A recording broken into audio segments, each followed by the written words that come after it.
Well, let's get more on this. I'm joined by military analyst Admiral Deniz Kutluk in Ankara. Thanks for your time. It's been 8 years since this war. Has Bashar al-Assad defeated the opposition?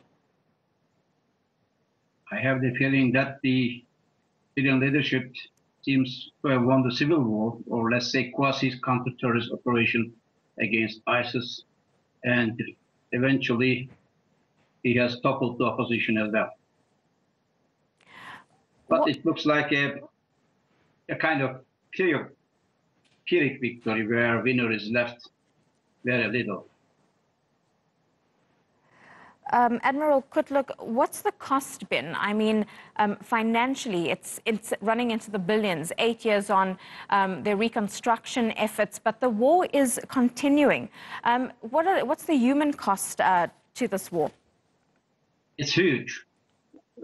As the earlier report mentioned, about over 500,000 death toll, and out of 23 million pre-war Syrian population, half of them displaced, and 5.6 million scattered around the world, more than half of them refuged to Turkey.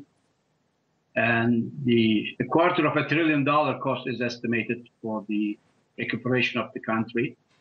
Little progress so far has been made in providing necessary resources for a devastated country's recovery needs.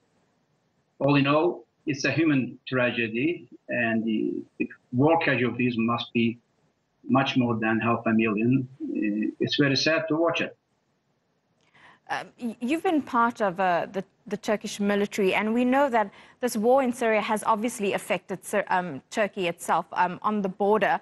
And Turkey still has that security challenge along its border with Syria. It's not only their security challenge. In fact, it's the challenge and the cost of in other implicated areas, such as security, as well as social welfare, education, and the huge decline in the overall GDP ratio, around 5% in the 4 consecutive years because of the increased number of population, and the resurrection of certain disease, such as measles, or 20 times increase of the chickenpox or hand and foot mouth disease, etc. Therefore, there's a huge burden over Turkey because of this conflict.